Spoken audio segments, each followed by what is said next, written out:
ہماری یہ قرآن class number 179 کی اسٹوڈیو ریکارڈنگ ہونے جا رہی ہے. آج انشاءاللہ تعالی ہم سورۃ النحل کی آیت نمبر 35 سے سٹارٹ کریں گے. 34 تک پچھلی دفعہ ہماری گفتگو مکمل ہوئی تھی اور 4 رکوع بھی مکمل ہو گئے تھے. اب عقیدہ توحید کے حوالے سے ان ڈیٹیل اس میں دعوت حق کا آغاز ہونے جا رہا ہے. اس سے پہلے ہم نے اللہ تبارک و تعالیٰ کے جو فزیکل فینومینا آف نیچر ہیں اس یونیورس کے اندر، اللہ تعالیٰ نے جو نعمتیں انسانوں کو عطا کی ہیں ان کے ذریعے اپنی پہچان کروائی تھی. اب عقیدہ توحید کے حوالے سے جو مرکزی ٹاپک ہے مکی صورتوں کا، وہ ڈسکشن ہونے جا رہی ہے اور اس میں چند شورا آفاق آیات بھی آنے جا رہی ہیں جو ہم مختلف ویڈیوز کے اندر، لیکچرز کے اندر کوٹ کرتے ہیں. اعوذ باللہ من الشیطان الرجیم، بسم اللہ الرحمن الرحیم. وقال الذین اشرکوا، اور شرک کرنے والے لوگ یہ کہتے ہیں، لو شاء اللہ ما عبدنا من دونہ من شیء، کہ اگر اللہ ہی چاہتا تو ہم اللہ کے سوا کسی اور ہستی کی عبادت نہ کرتے.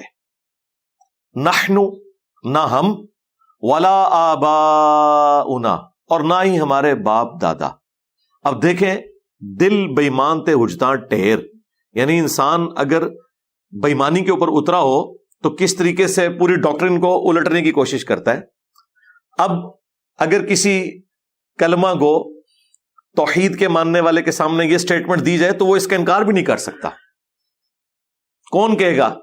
ہم بھی یہی کہیں گے کہ جی واقعی اگر اللہ تعالیٰ چاہتا تو انہیں ہدایت مل جاتی، نہ یہ شرک کرتے نہ ان کے آباء و اجداد کرتے. جملہ وہ صحیح بول رہے ہیں لیکن بدنیتی کے ساتھ. بدنیتی یہ ہے کہ وہ اپنے شرک کو چھپانے کے لیے کہہ رہے ہیں کہ اگر اللہ تبارک و تعالی کی قدرت ہے وہ ہمیں روک سکتا ہے تو روک کے بتائے. یہ جو کچھ ہم کر رہے ہیں یا تو اس کی مرضی سے کر رہے ہیں یا پھر وہ اتنا کمزور ہے کہ ہمیں شرک کے اوپر روک نہیں سکتا. حالانکہ یہ اللہ کے ڈیوائن پلان کا حصہ ہے کہ اس نے دنیا میں کھلی چھٹی دی ہوئی ہے تمہیں بھی اور تمہارے آباء و اجداد کو، آخرت میں پکڑے گا. اس چیز کو خدا کی کمزوری کیسے بنا رہے ہو؟ کمزوری تو تب بناؤ جب اسے ڈیوائن پلان کا حصہ نہ بنایا گیا ہو. قرآن میں درجنوں جگہ ہے کہ اگر آخرت کا ایک دن طے نہ ہوتا ہم دنیا میں ان کا معاملہ تمام کر دیتے. لیکن اللہ کے ہاں ایک مدت طے ہے کہ جو آپ کو گیون سرکمسٹانسز میں، حالات و واقعات کے اندر اللہ تعالیٰ نے ٹائم دیا ہے، اس میں آپ کو آزمانا ہے. آپ اللہ کی طرف پلٹ آئیں، اور جن میں حق کی کوئی رتی ہوگی اور وہ حق قبول کرنا چاہیں گے قبول کر لیں گے. خالد بن ولید نے 19 سال کے بعد رسول اللہ صلی اللہ علیہ وآلہ وسلم کے بعثت کے 19 سال کے بعد اسلام قبول کیا. 19 سال تک نبی علیہ السلام کے دشمن رہے ہیں. اسلام میں انہیں 19 سال نہیں ملے پھر، لیکن اسلام میں جو انہیں پیریڈ ملا آلموسٹ آپ سمجھ لیں 12-13 سال کا، پھر انہوں نے اپنی وہ ساری غلطیاں دھوئی ہیں. اور آج نان مسلم بھی کہتے ہیں کہ دیکھیں ایک بت پرست کو کس طریقے سے اللہ تبارک و تعالیٰ نے ادھر سے اٹھا کے مسلمانوں کی لیڈرشپ پہ بٹھایا آرمی چیف کے طور پہ، اور رومنز اور پرشینز کو الٹ دیا. وہ تو کہتے ہیں چلے ایک عرب ریولوشن تھی، ہم تو اسے خدا کی طرف سے ڈیوائن مانتے ہیں، لیکن بہرحال یہ غیر معمولی چیز ہے. اب مجھے بتائیں 19 سالوں کے اندر انہیں موت بھی آ سکتی تھی، کوئی تھوڑا پیریڈ تو نہیں ہے. اس میں کئی جنگیں انہوں نے نبی علیہ السلام سے لڑی ہیں. غزوہ احد والا معاملہ تو حضور کے دانت بھی ان کی وجہ سے شہید ہوئے. جنگ تو مسلمان جیت چکے تھے، لیکن وہ نبی علیہ السلام کی نافرمانی کرنے کے سبب جب درہ چھوڑ دیا اصحاب نے، 35 نے 50 میں سے، تو خالد ابن ولید کی عقابی نظریں دیکھ رہی تھی، وہ پیچھے سے آئے اور حملہ کیا. اس میں نبی علیہ السلام کے دانت بھی شہید ہوئے. 70 سے زیادہ صحابہ کرام شہید ہو گئے، اور مدینے کا کوئی گھر نہیں تھا جس میں کوئی میت نہ ہو. تو اللہ تبارک و تعالیٰ جب چاہے ہدایت دے دیتا ہے. تو حق بات ہے یہ کہ اگر اللہ تعالیٰ زبردستی ہدایت دینا چاہتا تو واقعی کوئی شرک نہیں کر سکتا تھا. لیکن یہ تو اللہ کا ڈیوائن پلان ہے کہ اس نے 2 راستے آپ کو دکھائے ہیں. انا ہدیناہ السبیل اما شاکرا و اما کفورا.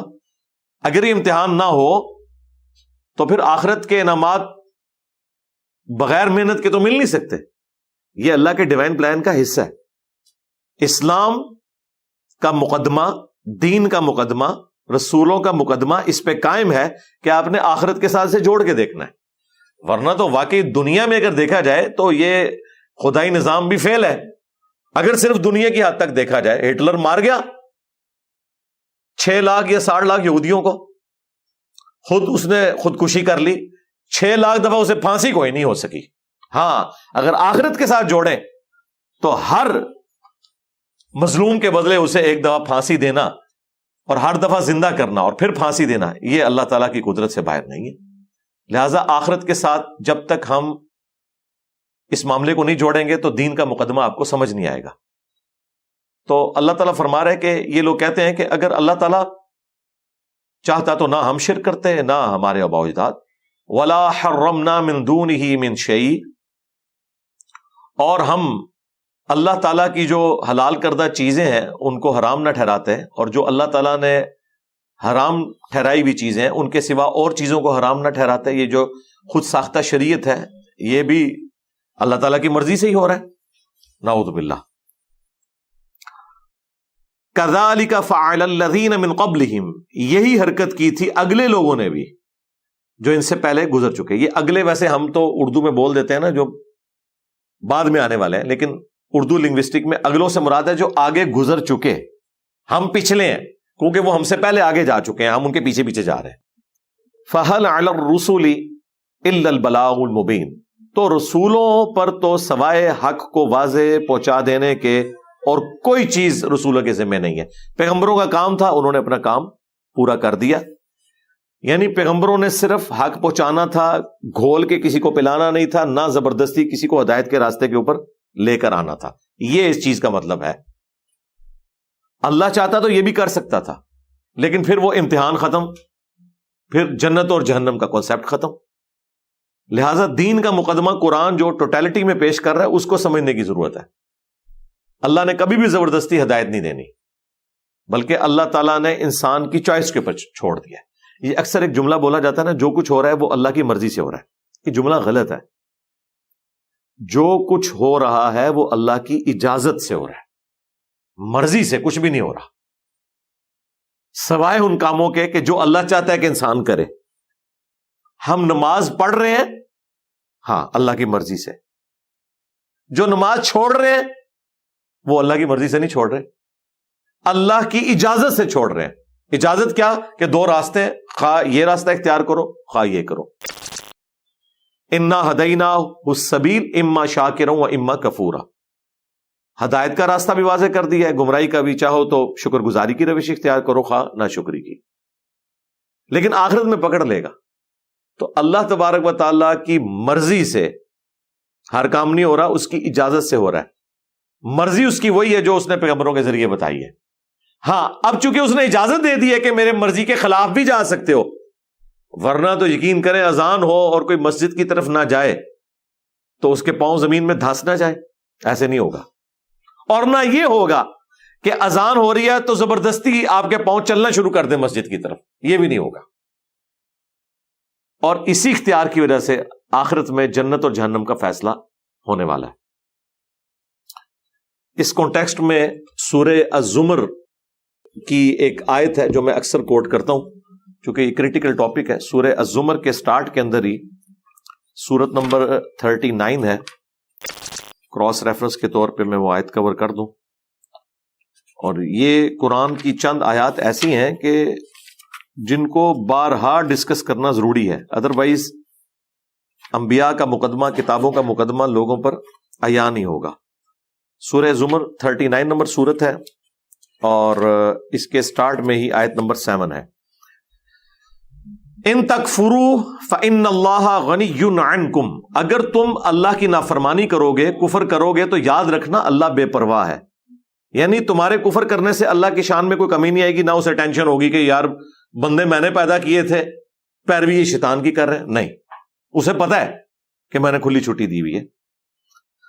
وَلَا يَرْضَى لِعِبَادِهِ الْكُفْرَ، لیکن یہ یاد رکھنا اللہ راضی کوئی نہیں اپنے بندوں کے کفر پر. اچھا راضی نہیں ہے تو بندے کفر پھر کیسے کر سکتے ہیں؟ جو میں نے بولا تھا کہ ہر کام اللہ کی مرضی سے نہیں اجازت سے ہو رہا ہے. اس جملے کو فٹ کرے. اللہ کہہ رہا ہے میں اپنے بندوں سے کفر کے معاملے میں راضی کوئی نہیں ہوں. جب راضی نہیں ہو، راضی اور مرضی ایکویلنٹ ورڈ ہے، پھر ہو رہا کیوں ہے؟ کیونکہ اللہ نے اجازت دے دی ہے کہ ٹھیک ہے جو مرضی کرو.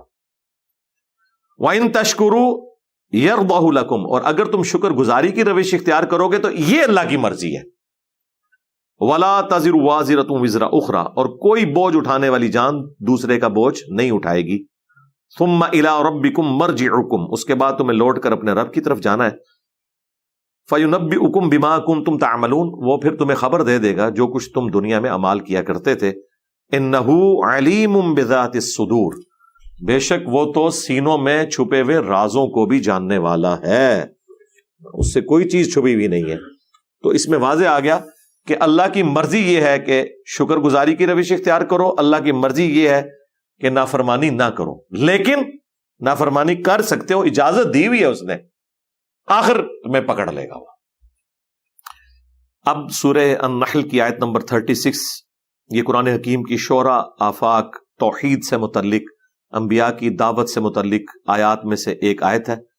ہم نے اپنے ریسرچ پیپر نمبر 4 امام الانبیاء کی دعوت قرآن میں بھی قرآن سے جو 50 آیات سلیکٹ کی ہیں نا، ان میں یہ آیت بھی سلیکٹ کی تھی.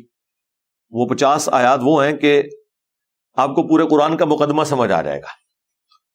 تو اس کی اہمیت کا آپ اندازہ لگائیں کہ 6500 آیات کو بار بار پڑھ کے ان کی تفسیر پڑھنے کے بعد جو میں نے 50 آیات سلیکٹ کی، ان میں وہ آیت آتی ہے کہ جو سینکڑوں آیات کے اوپر بھاری ہے اپنے مضمون کے اعتبار سے. وَلَقَدْ بَعَثْنَا فِي كُلِّ أُمَّةٍ رَسُولًا، اور بے شک ہم نے ہر امت میں کوئی نہ کوئی رسول بھیجا ایک ہی بنیادی دعوت کے ساتھ، أَنِ اعْبُدُوا اللَّهَ، کہ عبادت کرو اللہ کی، بندگی اللہ کی. اللہ کو ماننا نہیں، اللہ کی ماننا، یعنی ایک سٹیپ آگے. کو ماننا تو ہے، کی ماننا. وَاجْتَنِبُوا الطَّاغُوتَ، اور دوسری پیرل میں دعوت تھی کہ اللہ کے مقابلے پہ جتنی ہستیاں ہیں مقابلے پر، ان کی نفی کرنی ہے.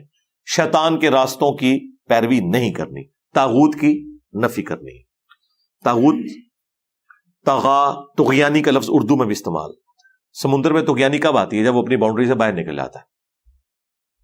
تو طاغوت ہر وہ چیز ہے جو توحید کے مقابلے پر کھڑی ہوئی ہے. اور یہ اتنا سینسٹیو ٹاپک ہے، ایون اگر اللہ کے ماننے والے لوگ اللہ کی پسندیدہ ہستیوں کو اللہ کے مقابلے پر کھڑا کر دیں تو ان معنوں میں وہ بھی طاغوت ان کے لیے بن جائے گا، اگرچہ اللہ کے حضور وہ حزب اللہ ہوں گے. مسند احمد میں حدیث ہے، اللہم لا تجعل قبری وثنا یعبد، اے اللہ میری قبر کو وہ بت نہ بننے دینا کہ لوگ اس کی پوجا کریں. نبی کی قبر کیسے بت ہوگی؟ نبی تو اللہ کا نمائندہ ہے دنیا میں. نہیں، جب پوجا ہوگی اگرچہ نبی کی ہو رہی ہوگی وہ بت بن جائے گا. عیسیٰ ابن مریم وجیہا فی الدنیا والآخرہ ومن المقربین، لیکن اللہ تعالیٰ کیا کہہ رہا ہے کہ تم نے اللہ کے سوا عیسیٰ اور ان کی ماں کو معبود مان لیا جو نہ تمہارے نقصان کے مالک ہیں نہ نفع کے، یہ تو روٹی کھانے کے محتاج تھے سورۃ المائدہ میں. اور پھر فرمایا من دون اللہ ہیں یہ، حالانکہ من دون اللہ نہیں تھے. اللہ کے پیغمبر من دون اللہ کیسے ہو سکتے ہیں؟ ایک صورت میں جب لوگ انہیں اللہ کے مقابلے پہ کھڑا کرتے، اس کانٹیکسٹ میں پھر وہ من دون اللہ ہے. پھر صرف بت نہیں، پیغمبر ہوں، فرشتے ہوں، جنات ہوں، سب من دون اللہ بن جائیں گے. اس میں ان ہستیوں کا قصور نہیں ہے، بنانے والوں کا قصور ہے. لیکن اللہ تعالیٰ تو اپنی توحید میں کوئی چیز برداشت نہیں کرتا. شرک کیا ہے کرسچنز نے، اور اللہ تعالیٰ فرما رہا ہے کہ اگر اللہ ارادہ کرے عیسیٰ کو، اس کی ماں کو اور جتنے زمین میں سب کو ہلاک کر دے، اللہ کا کوئی کیا بگاڑ لے گا. ہونا چاہیے تھا کہ سارے کرسچنز کو ختم کر دے. نہیں، انہوں نے کہا جس کو تم نے خدا بنایا ہوا نا اسے بھی میں ہلاک کر دوں، میرا کوئی کچھ بگاڑ نہیں سکتا. اب پیچھے کیا رہ گیا؟ توحید اسٹیبلش کرنے کے لیے وہ ہمارے استاد مولانا ساق صاحب بڑی اچھی بات کرتے تھے، اور یہ جملہ بھی میرا بعض لوگوں نے آؤٹ آف کانٹیکسٹ کاٹا کہ جب توحید بیان ہوگی تو گستاخی آٹومیٹکلی ہو جائے گی. کہتے ہیں دیکھیں انجینئر صاحب کہتے ہیں کہ گستاخی انبیاء کی گستاخی کرنے کا نام ہی توحید ہے. جسے تم گستاخی سمجھ رہے ہو وہ آٹومیٹکلی ہوگی جتنی بار توحید بیان ہوگی. مولا اسحاق صاحب نے تو پنجابی میں بڑے پیارے جملے بولے. انہوں نے کہا پھر جدو توحید بیان کریں گے پھر تے کم آگے کہ نبی دے پلے کوئی شے نہیں, سب اللہ دے اختیار ہے, تے آپ ہی گستاخی تے ہو جانی ہے, کیا کریے؟ سٹارٹ ہی سے ہوگا. پھر تے کم آگے کہ عیسیٰ ابن مریم روٹی کے محتاج تھے, آٹومیٹکلی اب عیسیٰ ابن مریم کی گستاخی ہوگی. جی اب ان کی جو اینالوجی ہے اس میں تو یہ کہتے ہیں کہ اچھا حضرت عیسیٰ روٹی کے محتاج ہے, پھر روٹی تو افضل ہو گئی. واقعی بالکل لاجیکلی میتھمیٹیکلی تو افضل ہو گئی. یہ اس طرح مرتبے بناتے ہیں نا, روٹی افضل نہیں ہوئی ہے, اللہ تعالیٰ نے اسباب کے ساتھ دنیا کو جوڑا ہوا ہے. اس طرح افضلیت ہونا شروع ہو جائے تو پرندہ اڑ سکتا ہے, مسلمان نہیں اڑ سکتا. تو پرندہ افضل ہو گیا انسان سے؟ نہیں. تو اس سے وائس ورسا رزلٹ بھی نکلتا ہے. جو لوگ کہتے ہیں کہ اگر گورا یہاں بیٹھ کے سیٹلائٹ کے ذریعے افریقہ اور آسٹریلیا میں دیکھ سکتا ہے تو اللہ کا ولی کیوں نہیں دیکھ سکتا؟ وہ یہ رزلٹ نکالتے ہیں کہ مادہ ترقی کر سکتا ہے تو روحانیت کیوں نہیں کر سکتی؟ تو کرو جناب, اسیرو کیا ہے. ہاں پیغمبر کو اللہ دکھا سکتا ہے, ادر دین پیغمبر کے بارے میں جب تک کوئی چیز سامنے نہیں آتی ہم نہیں مانیں گے. ہم نے تو دیکھا کہ آپ کے اولیاء بغیر اینک کے سامنے کاغذ دیکھ کے نہیں پڑھ سکتے, اور وہ اینک بھی اجمیر شی والوں نے نہیں بنائی, نہ بغداد شی والوں نے, گورا شریف نے بنائی ہے. تو اسباب کی بنیاد کے اوپر یہ کلیم کرنا کہ اسباب میں اگر یہ طاقت ہے تو انسان اس سے زیادہ طاقت رکھتا ہے, نہیں بھائی. کتے کی سونگنے کی جو حص ہے وہ انسان سے ہزاروں گنا زیادہ ہے. عقاب 2 کلومیٹر اوپر سے انچ بائی انچ سکوئر کو وہ ٹارگٹ کر سکتا ہے. اندازہ کرو 2 کلومیٹر, سرکار 2 میٹر نہیں میں کہہ رہا, کتنی حیران کن بات ہے. ہاتھی زمین پہ پاؤں مار کے 40 کلومیٹر تک دوسرے ہاتھی کو اپنا میسج پہنچا سکتا ہے. 40 کلومیٹر ہم تو نہیں کر سکتے. پھر ہاتھی بھی افضل ہو گیا؟ نہیں, ہاتھی کو اللہ نے کوالٹی دی ہے, انسان کو نہیں دی ہے. تو ایک بندے میں کوالٹی کا ہونا دوسری مخلوق میں نہ ہونا, اس سے افضلیت غیر افضلیت ثابت نہیں ہوتی ہے, اس کی ڈومین ثابت ہوتی ہے. تو اللہ کے مقابلے پہ جتنی بھی ہستیاں ہیں وہ طاغوت ہیں, خواہ پیغمبر ہوں فرشتے ہوں, کیونکہ لوگوں نے انہیں کھڑا کیا. ہمارے نزدیک وہ حزب اللہ ہے, لیکن جب اللہ کے مقابلے پہ آئیں گے پھر توحید اسٹیبلش ہوگی. بالکل سیدھی سی بات ہے. اسی طریقے سے جب امت میں سے کسی شخص کو پیغمبر کے مقابلے پر لا کر کھڑا کیا جائے گا پھر ہم کہیں گے کہ بھائی ہم نے اس امام کا کلمہ نہیں پڑھا, ہم نے کلمہ اس کا پڑھا جس کی قبر مدینے میں صلی اللہ علیہ وآلہ وسلم. اور اس میں ہم کسی امام کی توہین نہیں کر رہے ہوتے, امام کے ماننے والوں کی توہین کر رہے ہوتے ہیں کہ ظالموں تم نے اماموں کو پیغمبر کے مقابلے پہ کھڑا کر دیا. تو یہ ہماری مجبوری ہے. تو توحید بیان کریں گے تو گستاخی آٹومیٹکلی ہو جائے گی ان کے زوم میں. اور جب آپ سنت کو بیان کریں گے, نبی علیہ السلام کی اتباع کے اوپر زور دیں گے, تو اماموں کی اور بزرگوں کی گستاخی آٹومیٹکلی ہو جائے گی. باب تشائی کوئی نہیں, آٹومیٹکلی ہو جائے گا.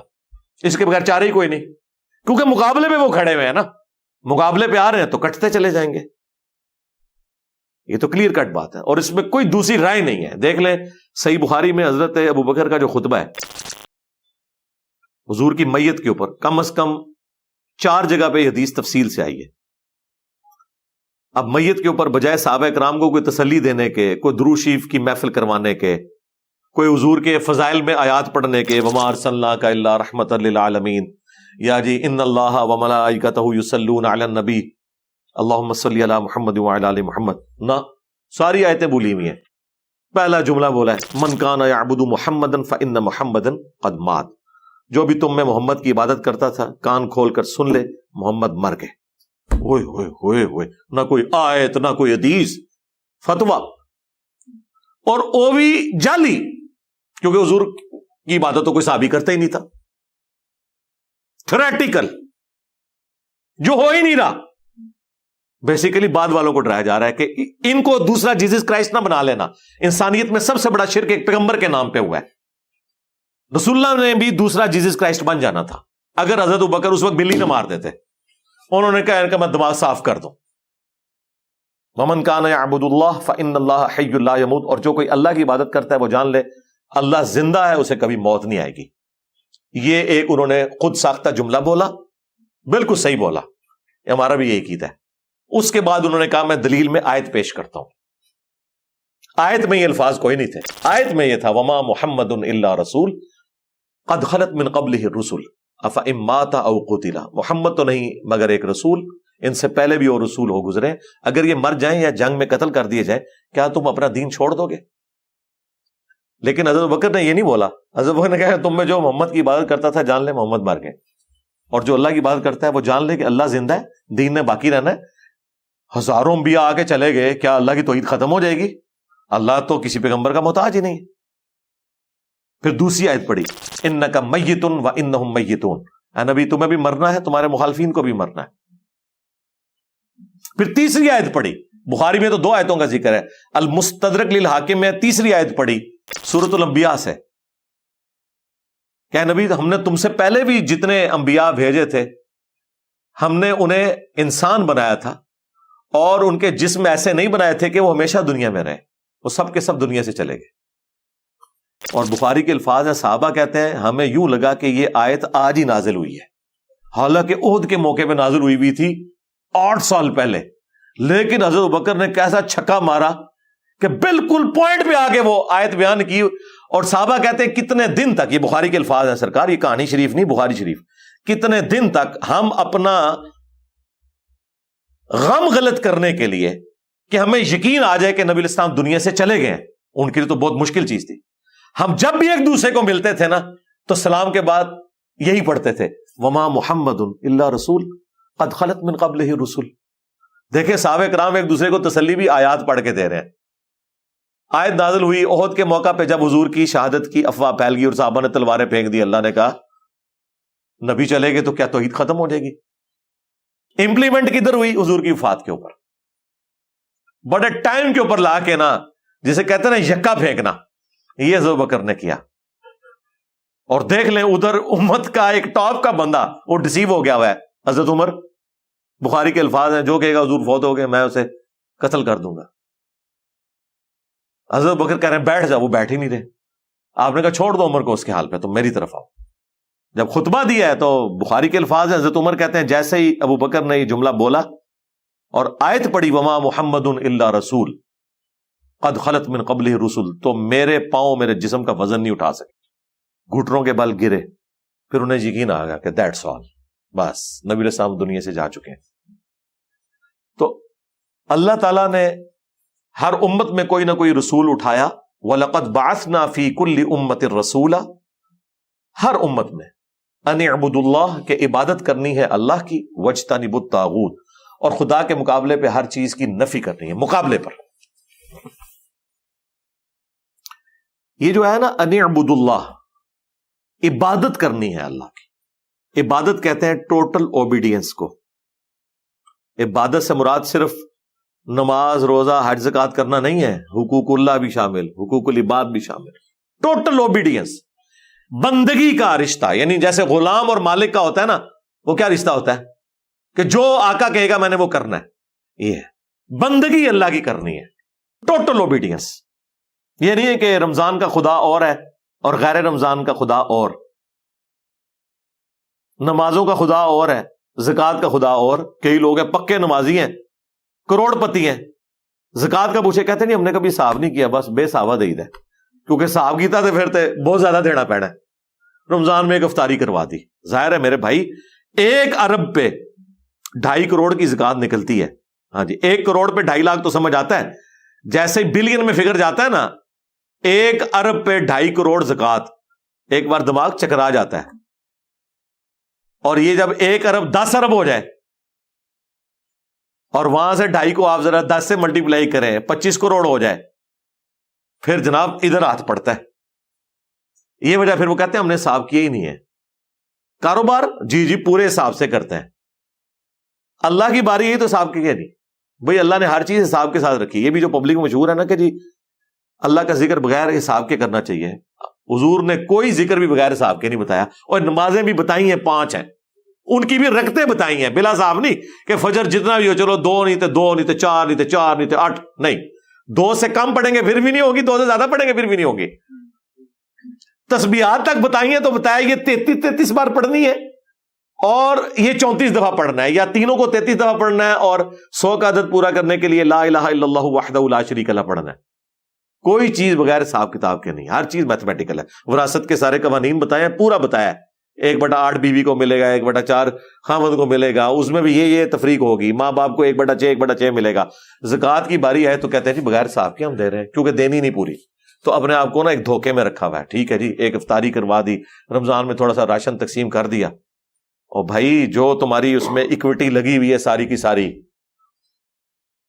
وہ ساری کی ساری جو کاروبار میں لگی ہوئی ہے، جو پروڈکٹ کے طور پہ اس کی زکوٰۃ نکالنی ہے. ہاں جو اس کو سپورٹیو ہے، جس طرح فرنیچر ہے، مشینری ہے یا گاڑیاں ہیں، اس کے اوپر زکوٰۃ نہیں ہوگی. لیکن جو پروڈکٹ آپ بنا رہے ہیں اس سارے کے اوپر آپ نے زکوٰۃ دینی ہے، جو رننگ میں ہے مال، پروڈکٹ کی فارم میں یا پیسے کی فارم میں. تو یہ ٹوٹل اوبیڈینس ہے. تو عبادت ہوا پھر اللہ کو ماننا، اس کے بعد اللہ کی ماننا. اس طریقے سے اتباع رسول ہے، رسول اللہ کو ماننا، رسول اللہ کی ماننا، دونوں چیزیں، اور محبت کے ساتھ. اتباع میں محبت کا جذبہ بھی شامل ہے. اطاعت جو ہے وہ حکم کی کیٹیگری میں، اتباع اس سے بھی اگلی چیز ہے. اطاعت پلس ہے وہ محبت کے ساتھ ماننا. جو سورہ النساء میں ہے کہ اے نبی یہ اس وقت تک مومن ہی نہیں ہو سکتے جب تک کہ اپنے ہر معاملے میں آپ کو حاکم نہ مان لیں، اور جو آپ ان کے لیے فیصلہ کر دیں اپنے دل میں بھی حرج کوئی محسوس نہ کریں، پھر یہ پکے مومن ہوں گے. یہی تو امتحان ہے. اس میں آخری چیز جو توحید کے حوالے سے امپورٹنٹ ہے کہ اگر یہ عقیدہ توحید تمام انبیاء کی بنیادی دعوت ہے اس آیت کے تحت، تو اس کی بیسک ڈیفینیشن کیا ہے؟ بیسک ڈیفینیشن اس کی قرآن نے ہمیں جو بتائی ہے وہ ہے ایاک نعبد و ایاک نستعین. باقی ساری اسی کی کرولریز ہیں. اے اللہ عبادت بھی تیری کریں گے، دعا بھی تجھی سے مانگیں گے. بس نماز عبادت، زکوٰۃ عبادت، حلال اور حرام کی تمیز کرنا عبادت، نظر، نیاز، صدقہ، سب عبادات کی شکلیں. قربانی یہ اللہ کے ساتھ خاص ہے، کسی اور کے لیے نہیں ہو سکتی. اگرچہ دعا بھی عبادت ہے لیکن اللہ نے اسے الگ سے ذکر کیا کیونکہ اللہ کو پتا تھا سب سے زیادہ شرک دعا میں ہونا ہے. آج کوئی مسلمان غیر اللہ کے نام کی قربانی نہیں کرتا. عید کے موقع پہ وہ کہتے ہیں کہ اللہ کے نام کی قربانی ہے. اصالے ثواب کر دیں وہ ایک الگ ٹاپک ہے، کرتے اللہ کے نام کی، لیکن دعا میں غیر اللہ کو شریک کیا ہوا ہے. جب آپ یا شیخ عبد القادر جیلانی المدد کہتے ہیں تو یہ آپ اللہ کو دعا کے لیے پکارنے کی بجائے اللہ کے بندے کو پکار رہے ہیں. اس میں شرک کر دیا آپ نے. اب جو کر رہے ہیں انہیں نہیں پتا، انجانے میں دعا میں شریک کیے ہوئے، کیونکہ دعا اللہ تعالیٰ کے ساتھ خاص ہے. ایاک نعبد و ایاک نستعین، مدد تجھ سے مانگیں گے، دعا تجھ سے کریں گے. جو ظاہری اسباب ہے وہ آپ کسی سے بھی کر سکتے ہیں، کافر سے بھی. وَتَعَاوَنُوا عَلَى الْبِرِّ وَالتَّقْوَى وَلَا تَعَاوَنُوا عَلَى الْإِثْمِ وَالْعُدْوَانِ، نیکی اور پرہیزگاری کے کاموں میں ایک دوسرے کی مدد کرو، برائی میں الگ رہو. لیکن جو یہ والی مدد ہے یہ اگر کسی اور سے مانگی تو سیدھے آپ مشرک ہو گئے. اَمَّن يُجِيبُ الْمُضْطَرَّ إِذَا دَعَا، بھلا بتاؤ تو کون ہے جو مصیبت اور پریشانی میں گھرے ہوئے شخص کی فریاد کو سنتا ہے. وَيَكْشِفُ السُّوءَ، اور اس سے اس کی تکلیف کو دور کر دیتا ہے.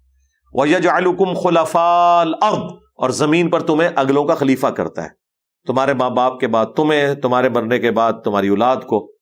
اِلَٰهٌ مَّعَ اللَّهِ، کیا اللہ کے ساتھ کوئی اور الہ بھی ہے جس کی یہ کوالٹیز ہو. قَلِيلًا مَّا تَذَكَّرُونَ، بہت کم تم نصیحت حاصل کرتے ہو. کہتے ہیں جی یہ تو قرآن میں لکھا ہے کہ مدد اللہ سے مانگنی ہے، یہ کہاں لکھا ہے کہ کسی اور سے نہیں مانگنی؟ وہ یہ لکھا ہوا ہے سورۃ النمل کی آیت نمبر 62 کہ بھلا بتاؤ کون ہے جو مصیبت اور پریشانی میں گھرے ہوئے شخص کی دعا کو سنتا ہے اور اس سے تکلیف دور کرتا ہے اور تمہیں زمین پر اگلوں کا خلیفہ کرتا ہے. کیا اللہ کے ساتھ کوئی اور معبود بھی ہے؟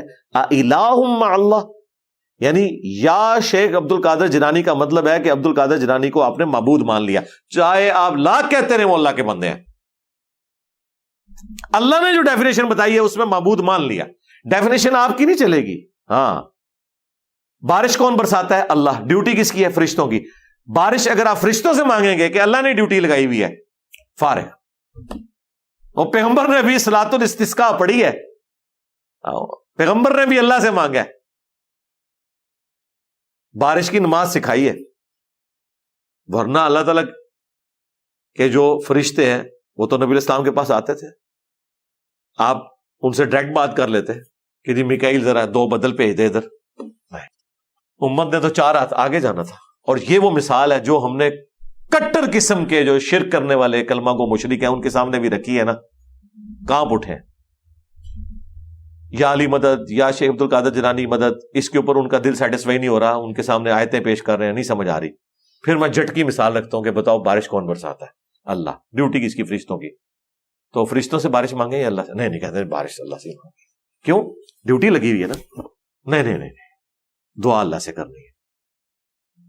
تو تھوڑی دیر پہلے تو تم کہہ رہے تھے پیغمبروں کی اور بزرگوں کی ڈیوٹیاں لگی ہوئی ہیں، حالانکہ ان کی لگی بھی نہیں ہوئی. جو ڈیفینیٹ لگی ہوئی ہے اس پہ ان کا دل نہیں کرے گا، اور جن کی ڈیوٹی ثابت ہی نہیں ہے اس میں ان کو پکار رہے، کہہ رہے ہیں اللہ نے ڈیوٹی لگائی ہوئی ہے.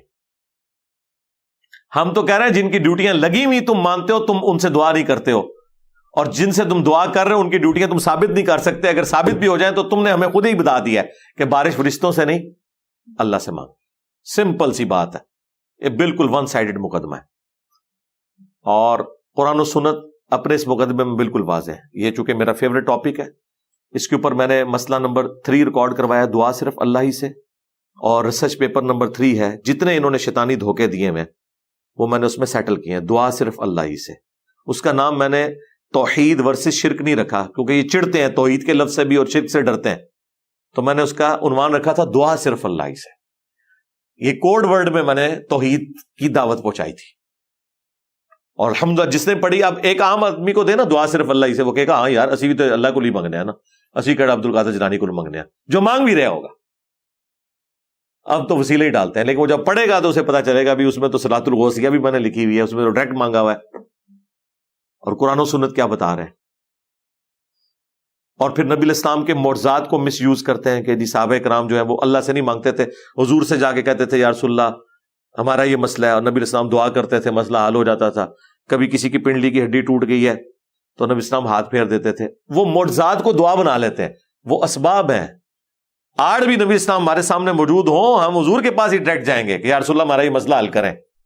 اللہ سے لے کے دینا ہے، اللہ سے لے کے دیں. اگر آپ کو اللہ نے اس کا ذریعہ بنانا ہے کہ آپ کے مبارک تھوک کی برکت سے یہ کنواں باہر نکلنا ہے، تو یا آپ کے تھوک مبارک کی برکت سے پانی کا چشمہ جاری ہونا ہے، یہ آپ کی مرضی ہے. کیونکہ ہمیں کانفیڈنس ہے کہ ہمارا نبی امام الموحدین ہے.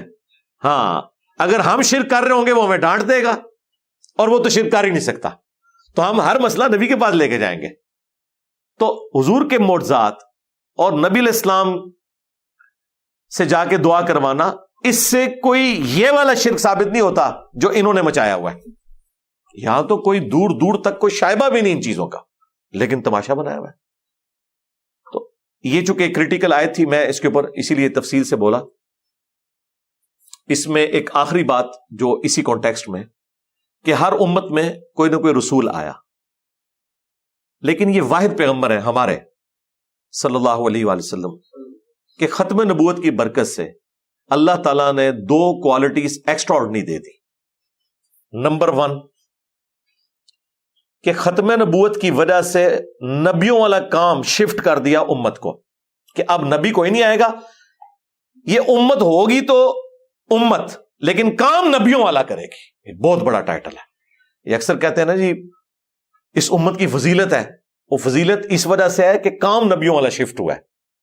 صرف حضور کی نسبت کی وجہ سے نہیں ہے، بلکہ حضور کے کام کی نسبت کی وجہ سے. اور دوسری چیز جو بخاری مسلم میں حدیث ہے کہ مجھ سے پہلے جتنے پیغمبر بھیجے گئے وہ کسی قوم اور قبیلے کے لیے ہوتے تھے، اور مجھے اللہ نے پوری انسانیت کے لیے پیغمبر بنایا. یہاں دیکھیں اللہ تعالیٰ ہمارے ہر امت میں کوئی نہ کوئی رسول آیا. وَإِن مِّن أُمَّةٍ إِلَّا خَلَا فِيهَا نَذِيرٌ، یہ بھی ایک آیت. کوئی امت نہیں ایسی گزری جس میں کوئی ڈر سنانے والا نہ آیا ہو. لیکن حضور کے لیے کیا ہے؟ وَمَا أَرْسَلْنَاكَ إِلَّا كَافَّةً لِلنَّاسِ بَشِيرًا وَنَذِيرًا، اے نبی ہم نے آپ کو نہیں بھیجا مگر ڈر سنانے والا اور خوشخبری سنانے والا پوری انسانیت کے لیے.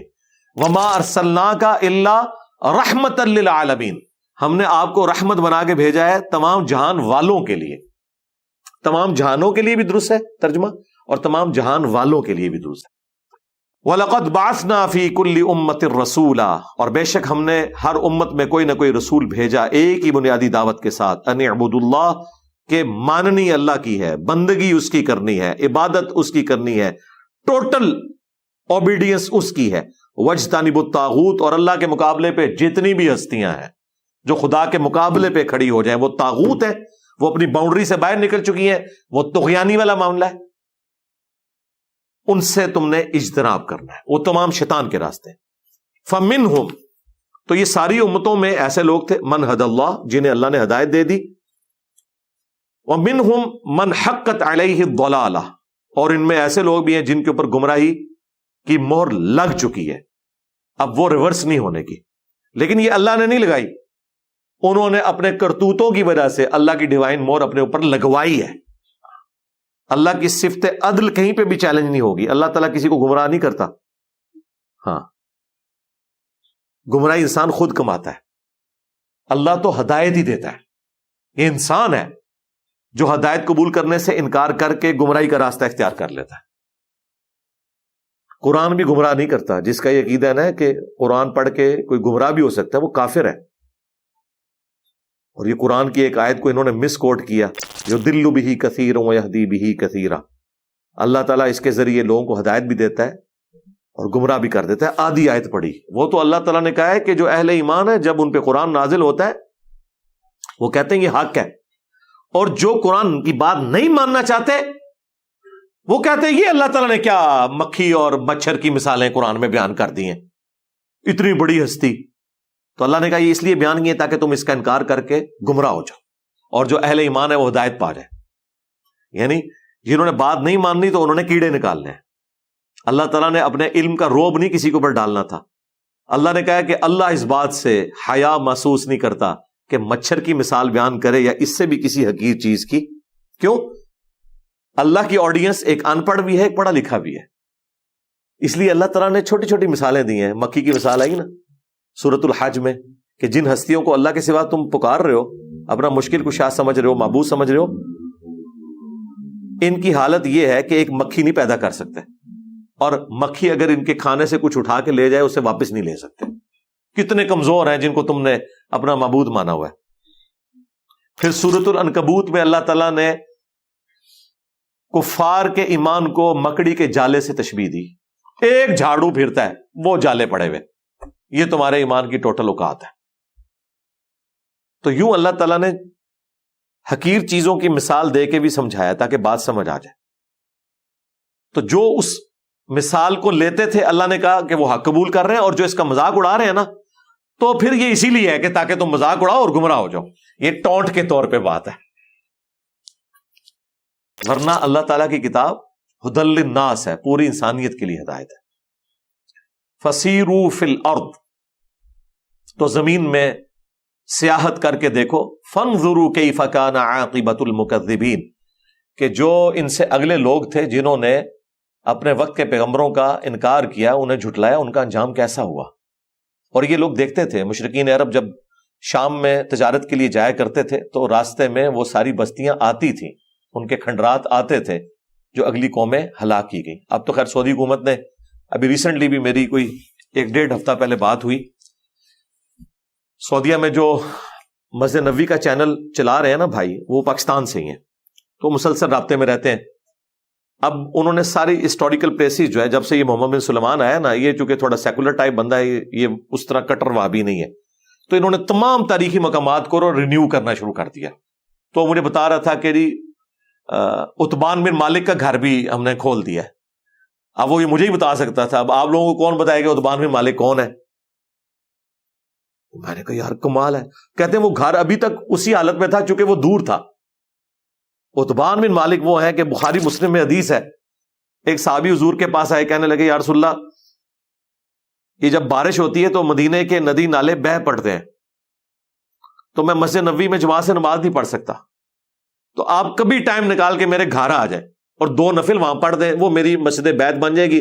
جب میں مسجد میں نہیں آ سکوں گا نا تو مجھے تسلی ہوگی یہاں اپنے 2 رکعتیں پڑھی ہوئی ہیں، میں اپنی نماز وہاں پڑھ لیا کروں۔ پھر نبی علیہ السلام ایک دن نفس نفیس تشریف لے گئے، بخاری مسلم کے الفاظ ہیں، پورے محلے کے لوگ اکٹھے ہوئے وہاں پہ، کوئی حلوہ بنا کے لے آیا، کوئی چیز لے آیا کہ اللہ کے نبی آئے ہوئے ہیں آپ کو ویلکم کہنے کے لیے. ان کے لیے تو بہت بڑی سعادت تھی. پھر نبی علیہ السلام اس کے گھر میں گئے اور فرمایا کہ بتاؤ کون سی جگہ تمہارے لیے سوٹیبل ہے جس کو تم بعد میں مسجد بیت بناؤ. انہوں نے کہا یا رسول اللہ اس کونے میں آپ نماز پڑھیں. آپ نے کہا ٹھیک ہے تم میرے پیچھے کھڑے ہو. آپ نے پھر نفل کی بھی جماعت کروائی. اسی حدیث سے محدثین نے یہ مسئلہ اخذ کیا ہے کہ نفل کی بھی جماعت ہو سکتی ہے. اور پھر نبی علیہ السلام وہاں سے تشریف لے گئے. پھر وہ عتبان بن مالک نے بارش کی صورت میں، سخت سردیوں میں، جب وہ مسجد تک نہیں پہنچ سکتے تھے تو وہ جہاں حضور نے نماز پڑھی ہوئی تھی نا اس جگہ پہ وہ نماز پڑھا کرتے تھے.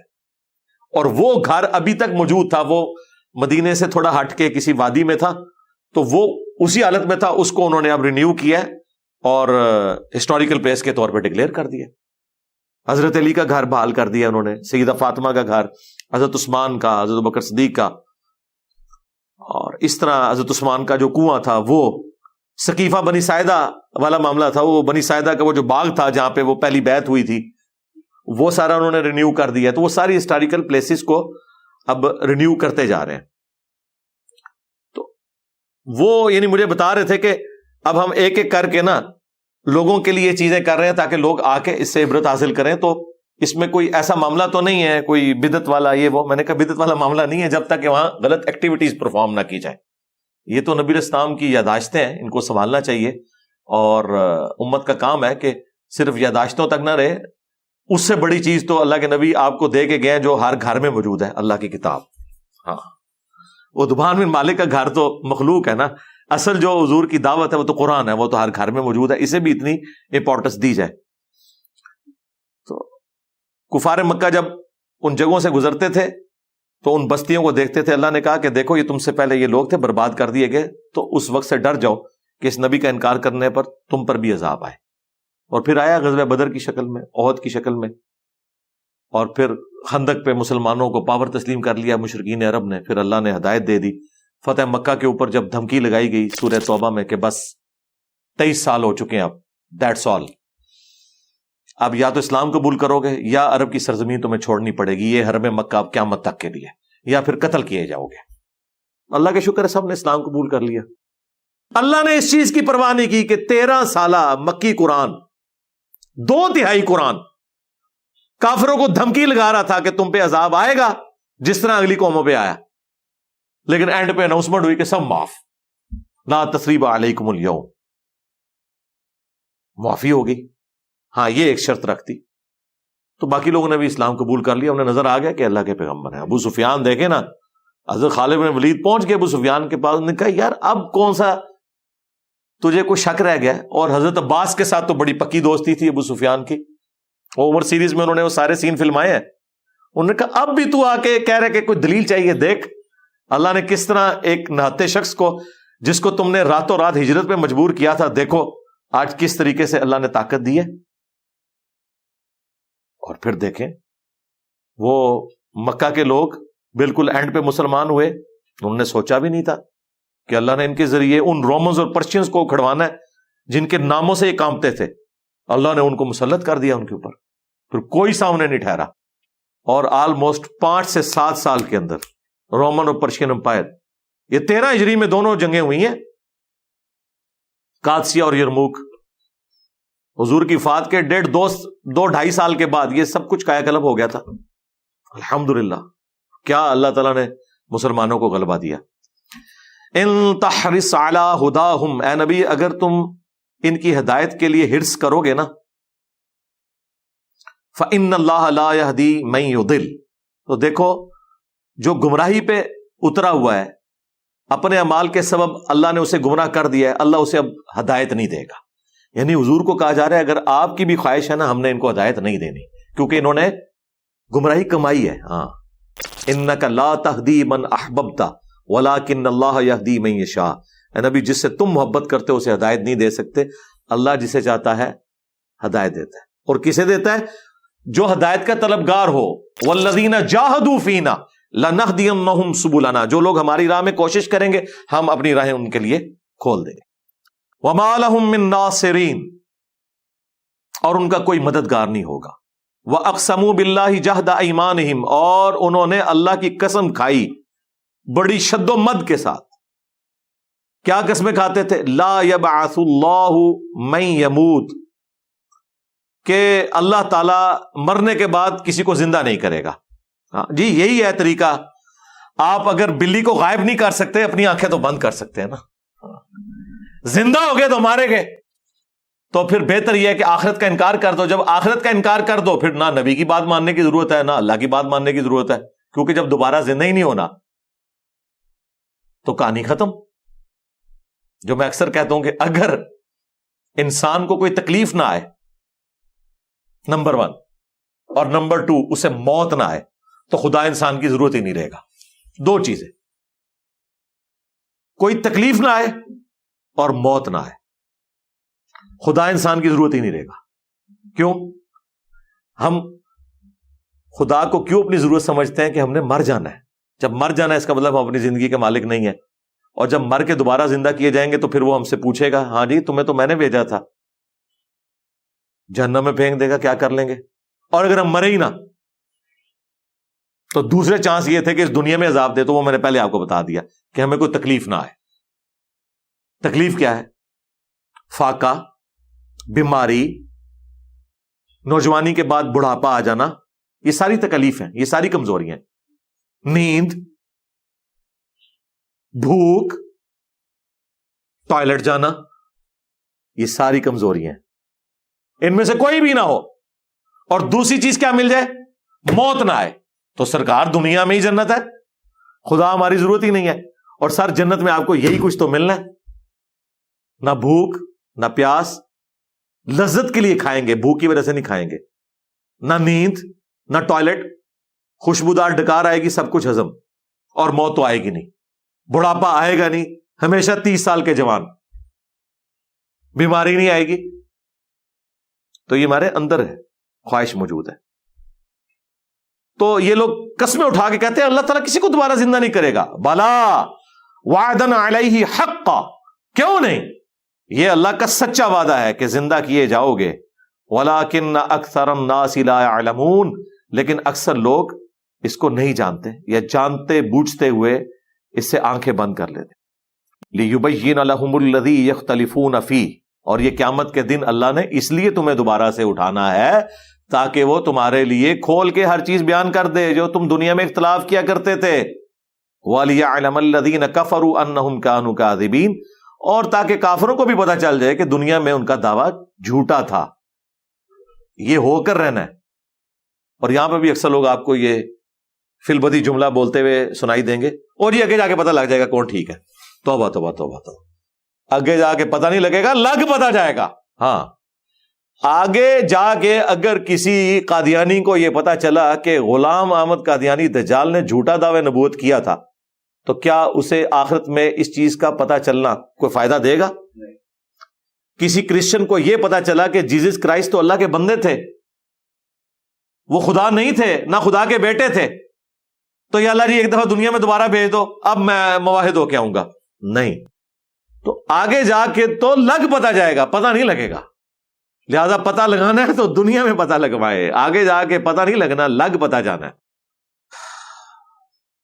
انما قولنا لشیء اذا اردناه ان نقول له کن فیکون. اللہ تعالیٰ نے اپنی قدرت کا اظہار کیا ہے. جو چیز بھی ہم نے کرنی ہوتی ہے تو بس ہم تو ایک ارادہ کرتے ہیں کہ ہو جا، اور ہمارا یہ کہنا ہی کافی ہوتا ہے، وہ چیز ہو جاتی ہے. یہ اللہ تعالیٰ نے ابھی اسپیسیفکلی ذکر کیا ہے جو قیامت کے دن مردوں کو اٹھایا جائے گا اس کے حوالے سے، کہ ہمارے لیے کوئی مسئلہ نہیں ہے، یوں اٹھا لیں گے.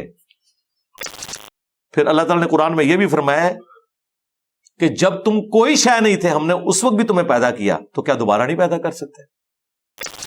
ایک جگہ اور فرمایا کیا ہم پہلی دفعہ تمہیں پیدا کر کے تھک گئے ہیں جو دوبارہ نہیں پیدا کر سکتے؟ پھر کئی جگہ فرمایا کہ جس خدا نے تمہیں پہلی دفعہ پیدا کیا وہ دوبارہ بھی پیدا کر سکتا ہے. کیوں؟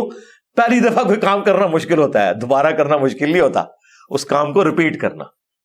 اور پہلی دفعہ کریشن ایکس نہیں لو کی ہوئی ہے، عدم محض سے وجود بخشا ہوا ہے. جس نے کوئی چیز نہیں تھی اسے بنا دیا، وہ گلی سڑی ہڈیوں میں سے، راکھ میں سے، خواہ وہ مٹی میں مل جائے یا ایئر کریش میں ہو یا سمندر کی گہرائیوں میں چلی جائے یا شیر کے پیٹ میں چلی جائے، اللہ کے لیے تو کوئی مسئلہ نہیں ہے۔ اب تو جب سے یہ ایٹم کی سٹرکچر کی آپ کو ڈیٹیلز پتہ چلی ہیں، ڈی این اے کا پتہ چلا ہے، ایک ڈی این اے کے اندر کیا ڈیٹا ہے، کیا کچھ نہیں آپ کر سکتے۔ اور یہ تو انسان کی انفارمیشن ہے، جس نے اس کو بنایا ہوا ہے اس نے اس کے اندر کیا کیا طاقتیں رکھی ہوئی ہیں، وہ کیا کچھ کر سکتا ہے، وہ تو اللہ کے ڈیوائن پلان ہے، وہ تو کوئی سوچ بھی نہیں سکتا۔ صحابہ کرام نے تو جن چیزوں پہ غیب میں ایمان رکھا تھا نا، ہمارے تو وہ سامنے آ گئی ہیں۔ مجھے بتائیں اس زمانے میں لوگ کیسے کنسپٹ رکھتے ہوں گے کہ اللہ تعالیٰ ہمارے قیامت کے دن تمہارا نام اعمال تمہارے سامنے رکھیں گے اور کہیں گے پڑھ، آج اپنا حساب کرنے کو تو خود ہی کافی ہے۔ انسان سوچتے ہوں گے کہ پوری زندگی کا حساب، کہ فلاں دن میں نے کیا کیا، فلاں منٹ میں نے کیا کیا۔ آج سرکار یہ دیکھ لیں، اتنی سی چپ میں آپ جتنا مرضی ڈیٹا ڈال لیں۔ ایمان بالغیب، ایمان بالشہادہ بن چکا ہوا ہے۔ اس زمانے میں تو سوچا ہی نہیں تھا، فلم چلا دی ہے نا۔ آخرت میں بھی اللہ تعالیٰ دنیا کی فلم چلا کے بتائے گا کہ دنیا میں تم یہ کرتے تھے نا، آج دیکھو، اپنا حساب خود کرو۔ آج دیکھ لیں، ہم پرانی ویڈیوز لگاتے ہیں، ایک ایک چیز ہمارے سامنے آ جاتی ہے۔ پولیٹیشنز نے جو جو بیانات دیے ہوتے ہیں وہ انہیں ہانٹ کرنے کے لیے سامنے آ جاتے ہیں۔ کوئی بھاگ ہی نہیں سکتا، یہ تو دنیا میں نہیں بھاگ سک رہے۔ اتنے اتنے عیار اور مکار قسم کے ہمارے پولیٹیشنز، ہمارے ریاستی اداروں کے لوگ، بات بات پہ اپنے بیان بدلنے والے، یعنی وہ بچ پا رہے سوشل میڈیا سے۔ آخرت میں جو اللہ نے جو کچھ ڈیٹا رکھا ہوا ہے، کچھ سوچ سکتا ہے کہ کس لیول کا ہوگا؟ تو یہ اللہ تعالیٰ نے دنیا میں ایمان بالغیب کو ایمان بالشہادہ کر کے بتا دیا۔ دیکھیں، اس میں ایک جملہ بولتا ہوں، ہمارے ساتھ ایک ڈس ایڈوانٹیج اٹیچ تھا نا، کہ ہمیں پیغمبر کا زمانہ نہیں ملا۔ یہ کمزوری کبھی بھی اوور کم نہیں ہو سکتی۔ ہم کبھی بھی صحابہ اور اہل بیت والا ایمان اس حوالے سے حاصل نہیں کر سکتے کہ پروفٹ سامنے ہو۔ آپ امیجن کریں، بخاری کی حدیث ہے، عبداللہ ابن مسعود کہتے ہیں ہم نے حضور کے ساتھ کئی بار کھانا کھایا اس حال میں کہ ہم لقمہ منہ میں ڈالنے لگتے تو اس میں سے اللہ کی تسبیح کی آواز آ رہی ہوتی تھی۔ اب جس صحابی نے یہ خود دیکھا ہے، اس نے پھر رومن اور پرشین امپائر اکھاڑنی تھی۔ اس نے تو دنیا میں خدا کو دیکھ لیا نا، قدرتوں سے یہاں۔ جب 1500 صلح حدیبیہ کے صحابہ بخاری مسلم میں آئے کہ دیکھ رہے ہیں کہ حضور جو ہیں وہ ایک پیالے میں انگلیاں رکھ رہے ہیں اور 1500 صحابہ اس میں سے پانی پی رہے ہیں، پانی کے چشمے جاری ہو گئے ہیں، ساروں نے اپنے جانوروں کو پلایا، پورے پورے مشکیزیں بھر لیے، اینڈ پہ حضور نے ہاتھ نکالا، پیالہ اتنے کا اتنا ہی ہے۔ اب مجھے بتائیں، جن لوگوں نے یہ منظر دیکھے ہوئے ہیں انہوں نے تو مسلط ہی ہو جانا تھا سب کے اوپر، کون ان کا مقابلہ کر سکتا تھا؟ اس کی کمپنسیشن اس دنیا میں پیغمبر کے جانے کے بعد کبھی بھی ممکن نہیں ہے۔ ہاں، کسی درجے میں ممکن تھی، وہ اللہ نے کر دیا، وہ سائنس کی برکت ہے۔ سائنس نے وہ کمپنسیشن کر دیا ہے کہ پیغمبر دنیا میں موجود نہیں، لیکن پیغمبر کے جانے کے سینکڑوں سال بعد ان کی دی ہوئی خبریں درست ثابت ہو رہی ہیں، ان کی بتائی ہوئی باتیں درست ثابت ہو رہی ہیں، اور وہ چیزیں جو آپ امیجن نہیں کر سکتے تھے آج اپنی آنکھوں سے دیکھ رہے ہیں۔ آپ دیکھیں، پرانے لوگ کہتے تھے کہ مٹی میں سے خود بخود ہی مینڈک بن کے اور یہ کیچوے بن کے نکل آتے ہیں۔